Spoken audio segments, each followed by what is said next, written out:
বিসমিল্লাহির রহমানির রহিম। সারা দুনিয়ার মানুষের জন্য আমরা যাকে মহব্বত করব দেখে নিব তাকে মহব্বত করলে আমার আল্লাহ রাজি হবেন কিনা। যার সঙ্গে সম্পর্ক রাখবো সম্পর্ক রাখার আগে দেখে নিব তার সঙ্গে সম্পর্ক রাখলে আমার আল্লাহ রাজি হবেন কিনা। যদি দেখি যে তার সঙ্গে সম্পর্ক রাখলে আল্লাহ নারাজ হবে, আল্লাহকে নারাজ করে দুনিয়ার কোনো সম্পর্ক চলবে না।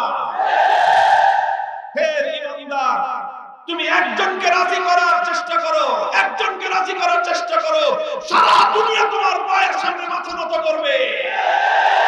আর এক আল্লাহকে যদি তুমি নারাজ করে সারা দুনিয়াকে রাজি করবার চেষ্টা করো তাহলে তোমার কোনো লাভ হবে না। এজন্য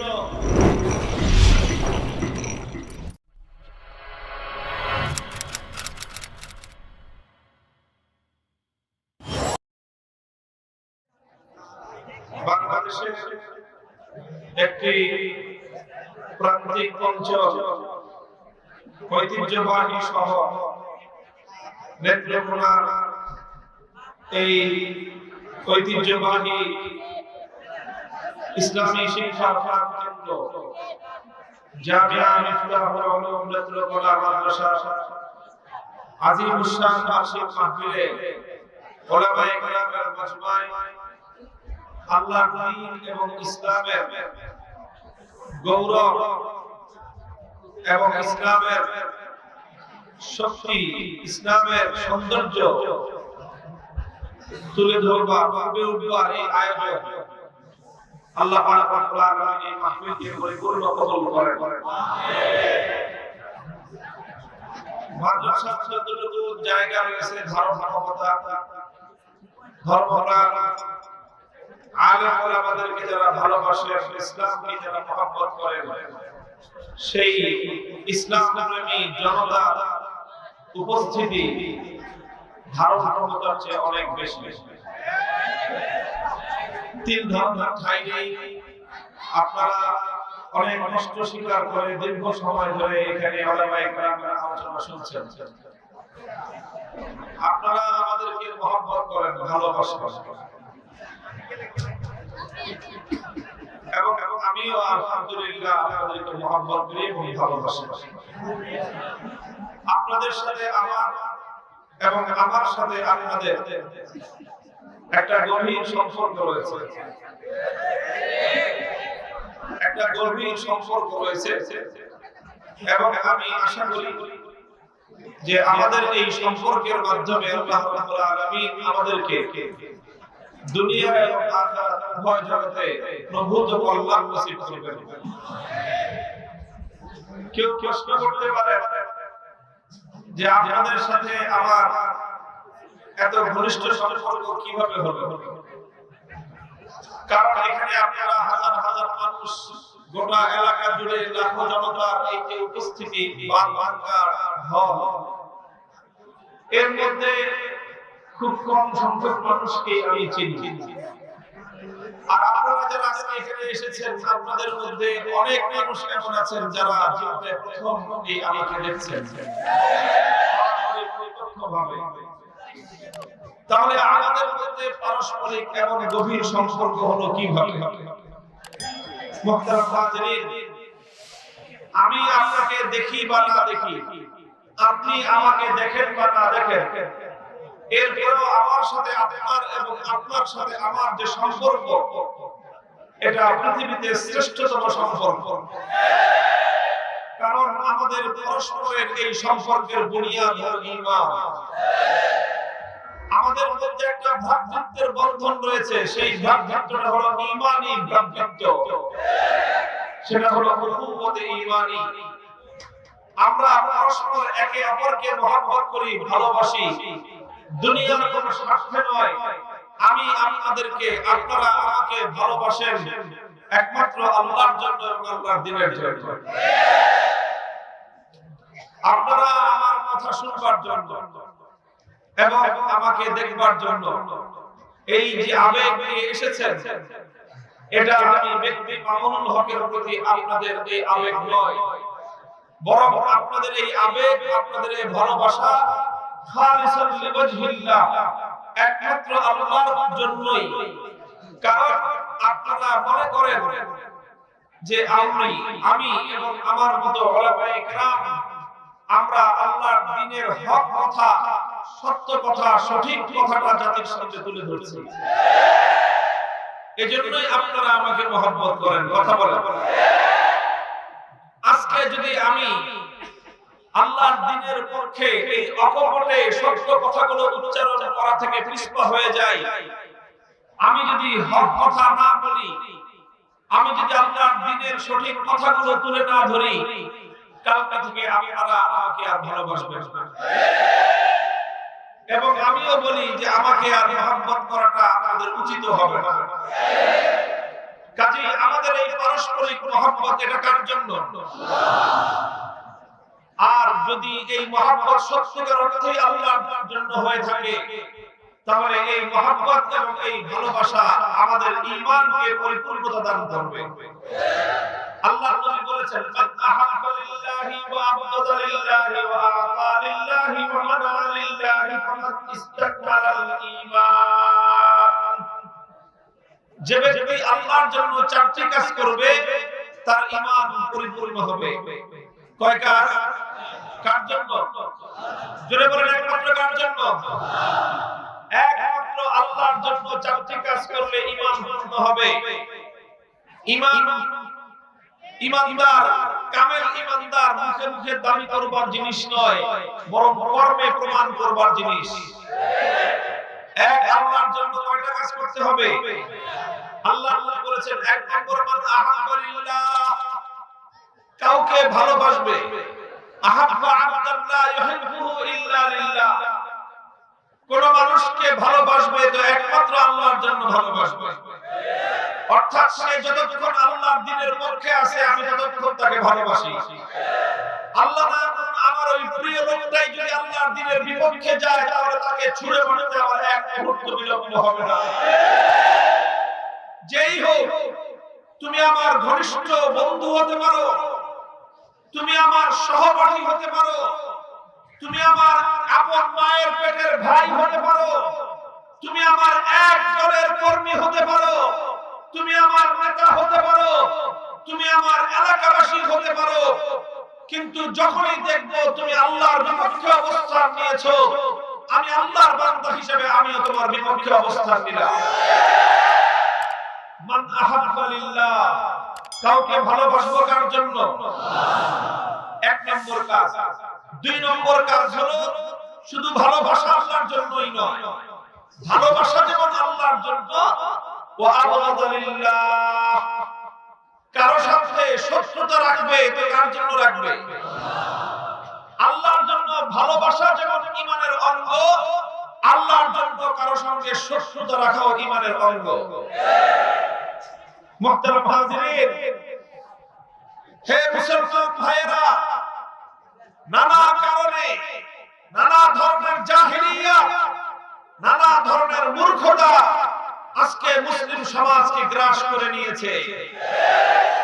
শিক্ষিত সমাজ বলেন, অশিক্ষিত বলেন, উচ্চ পদস্থ কর্মকর্তা বলেন, নিম্ন পদস্থ কর্মচারী বলেন, গোটা মুসলিম সমাজকে আজ এই মূর্খতা এবং এই জাহেলিয়াত গ্রাস করে নিয়েছে।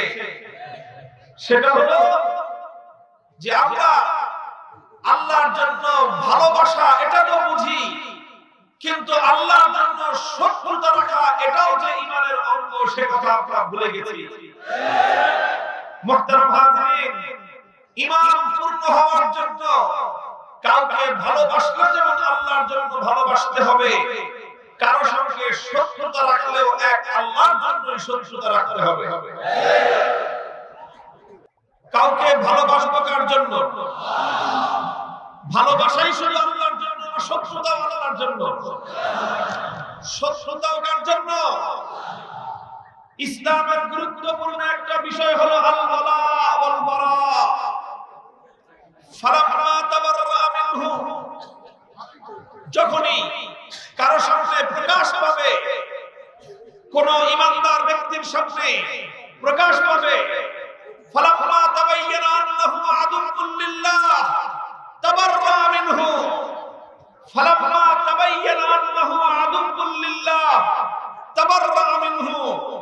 ইব্রাহিম আলাইহিস সালাতু ওয়াস সালাম নিজের বাবার জন্য আল্লাহর কাছে অনেক কথা বলেছেন, অনেক অনুরোধ করেছেন, অনেক আল্লাহর কাছে অনেক আবদার জানিয়েছেন।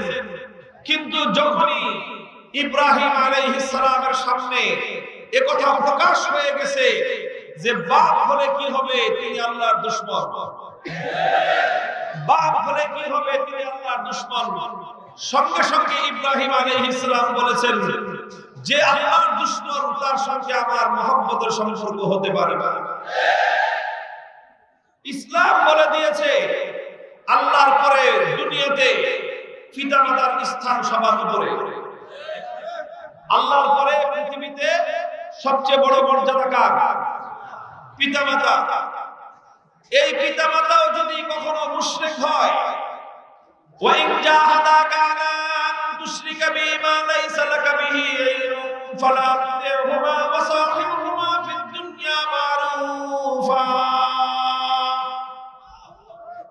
যদি তোমার পিতামাতা তোমাকে বাধ্য করে আল্লাহর বিপক্ষে পথ চলবার জন্য, তোমার পিতামাতা যদি তোমাকে চাপ দেয় ইসলামের বিপক্ষে চলবার জন্য, আল্লাহর কোরআন সূরা লুকমান পরিষ্কার করে বলে দিয়েছে খবরদার খবরদার, যেই বাবা তোমাকে আল্লাহর দ্বীনের বিপক্ষে চলতে বলবে, যেই বাবা তোমাকে ইসলামের বিপক্ষে চলতে বলবে, সেই বাবার কথা মানা যাবে না।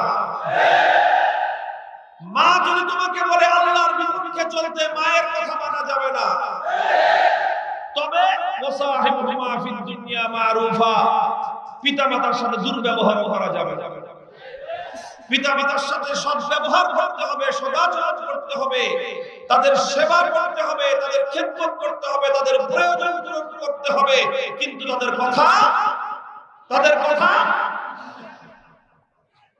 পিতার কথা, বাবার কথা যদি আল্লাহর বিপক্ষে হয়, বাবার কথা মানা যাবে? মায়ের কথা যদি ইসলামের বিপক্ষে হয়, মানা যাবে? এই মিয়া, যে বাপ মায়ের কথা যদি ইসলামের বিপক্ষে না মানা যায়, তো নেতার কথা ইসলামের বিপক্ষে কেটে মানা যায়? মুহতারাম হাজিরিন, আমি বেশি কথা বলবো না, তবে সমাজের কয়েকটা বড় বড় ধরনের অসঙ্গতি, বড় বড় কয়েকটা ছিদ্র পথের দিকে আপনাদেরকে ইশারা করে যায়, ইঙ্গিত করে যায়। আজ আমাদের সমাজে যেই সকল রাস্তা দিয়ে, যেই সকল পথ দিয়ে হাজার হাজার লক্ষ লক্ষ ঈমানদার মানুষের ঈমান ধ্বংস হয়ে যাচ্ছে, ঈমান নষ্ট হয়ে যাচ্ছে, তার মধ্যে বড় একটা হলো রাজনীতি। রাজনৈতিক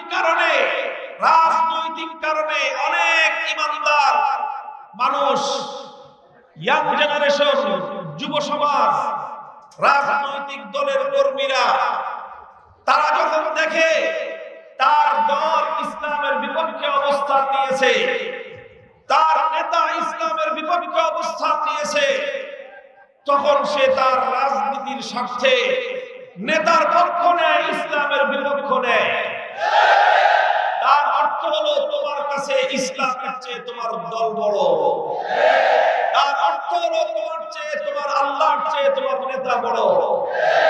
মনে রেখো, যার কাছে ইসলামের চেয়ে তার দল বড় হয়, সে দলের কর্মী হতে পারে, মুসলমান হতে পারে না।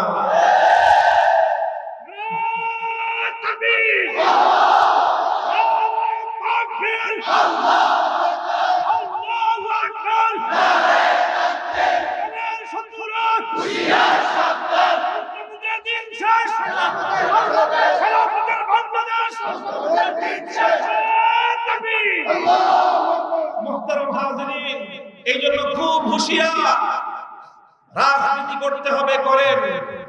রাজনৈতিক দল, বিভিন্ন দল আছে, যার যে দল পছন্দ হয়, আমি সেই ব্যাপারে আপনাদেরকে কোনো কথা বলবো না।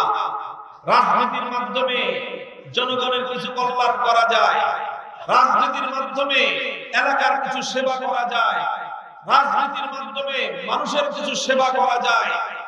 মানুষের সেবা করার নিয়তে, এলাকার উন্নয়নের নিয়তে, জনগণের সেবা করার নিয়তে কেউ যদি রাজনীতি করেন, খুব খারাপ কাজ করতেছেন না। তবে খবরদার, কেউ যদি রাজনীতি করেন এই উদ্দেশ্যে যে রাজনীতি করলে পকেট ভারী করা যায়, রাজনীতি করলে গম চুরি করা যায়, রাজনীতি করলে টেন্ডারবাজি করা যায়, রাজনীতি করলে জনগণের সম্পদ লুণ্ঠন করা যায়, রাজনীতি করলে অবৈধ উপায়ে সম্পদের মালিক হওয়া যায়। এই উদ্দেশ্যে যদি কেউ রাজনীতি করেন তাহলে আপনার ওই রাজনীতি অভিশপ্ত রাজনীতি। তাহলে রাজনীতি করবেন মানুষের কল্যাণের জন্য, রাজনীতি করবেন জনগণের সেবা করবার জন্য।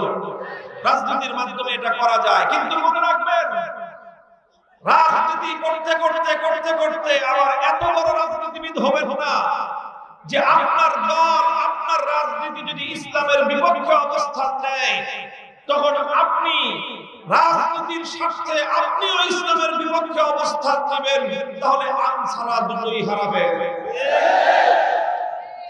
কথাটা কেন বললাম? এটা এজন্য বললাম যে আমি সচক্ষে দেখছি, গভীরভাবে পর্যবেক্ষণ করে দেখছি, আজ আমার দেশে লক্ষ লক্ষ মানুষ, কোটি কোটি মানুষ তারা এই রাজনীতির গ্যারাগলে পড়ে ঈমান হারানোর উপায় হয়েছে। একজন আলেম একটা কথা বলছে আর আপনার নেতা আরেকটা কথা বলছে, আপনি এটা যাচাই করার প্রয়োজন মনে করলেন না যে আলেমের কথাটা ইসলামের পক্ষে না বিপক্ষে, আপনার নেতার কথাটা ইসলামের পক্ষে না বিপক্ষে। আপনি এটা বাদ বিচার না করে অন্ধভাবে ইসলামের এবং আলেমদের কথার বিপক্ষে নেতার পক্ষে মাঠে নেমে গেলেন, তার মানে হলো আপনার নিকট ইসলামের চেয়ে আপনার রাজনীতি বড়। যার কাছে ইসলামের চেয়ে রাজনীতি বড় সে বড় রাজনীতিবিদ হতে পারে, মুসলিম হতে পারে না। যার কাছে তার দলের চেয়ে ইসলাম বড় সে রাজনীতিবিদ না হতে পারে, সে বড় মুসলমান। কাজেই মান আহাব্বা লিল্লাহি ওয়া আবগাদা লিল্লাহ, মুহাব্বত করতে হবে একমাত্র কার জন্য? কারো সঙ্গে শত্রুতা রাখতে হবে একমাত্র কার জন্য? মুহতারাম হাজিরিন, আল্লাহর কোরআন যেখানে বলে দিয়েছে তোমার পিতামাতাও যদি তোমাকে ইসলামের বিপক্ষে কোনো নির্দেশ দেয়, পিতামাতার কথা মান্য করা যাবে না, মানতে হবে কার কথা?